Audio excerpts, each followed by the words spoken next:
पिछले महीने national agriculture conference में मैंने ऑर्गेनिक प्रोडक्ट की मार्केटिंग के लिए ई मार्केटिंग पोर्टल का विचार रखा था। इतने कम समय में आज उसका शुभारंभ होते देख मेरे लिए बहुत ही सुखद अनुभव हो रहा है और इसलिए मैं विभाग को बहुत बहुत बधाई देता हूं।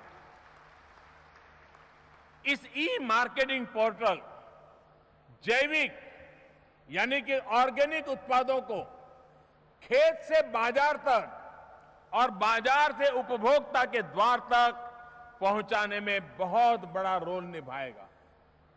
प्रोडक्ट्स की जानकारी, उसके मार्केट और सप्लाई चेन की जानकारी अब किसानों को और उपभोक्ताओं को आसानी से उपलब्ध होगी।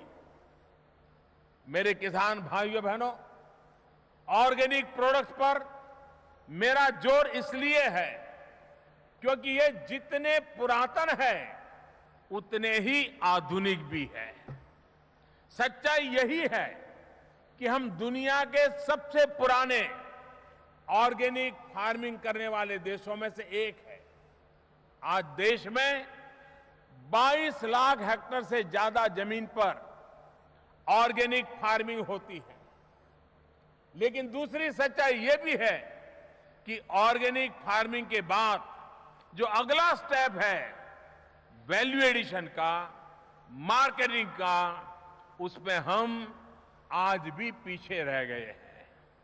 इस कमी को दूर करने में ई मार्केटिंग पोर्टल से काफी मदद मिलेगी।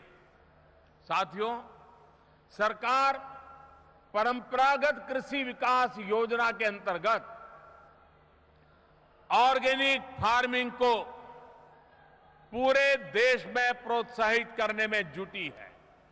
विशेष रूप से उत्तर पूर्व को ऑर्गेनिक खेती के हब के तौर पर विकसित किया जा रहा है। साथियों, एग्रीकल्चर में भविष्य इसी तरह के नए सेक्टर्स की उन्नति किसानों की उन्नति में सहायक होगी। ग्रीन और व्हाइट रिवॉल्यूशन के साथ ही जितना ज्यादा हम organic revolution, water revolution, blue revolution, sweet revolution पर बल देंगे उतना ही किसानों की आय बढ़ेगी। इस उन्नति में बहुत बड़ी भूमिका निभाएंगे देश भर में फैले हमारे कृषि विज्ञान केंद्र।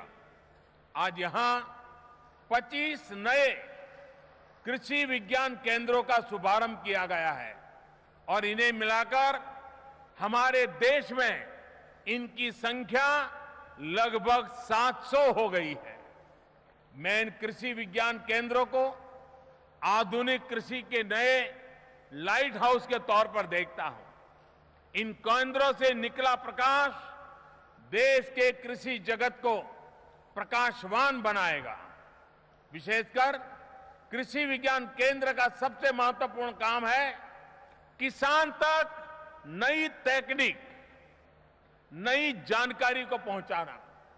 मैं आशा करता हूं कि आप सभी लोग इस कार्य में अपनी भूमिका पूरी तन्मयता के साथ निभाते रहेंगे।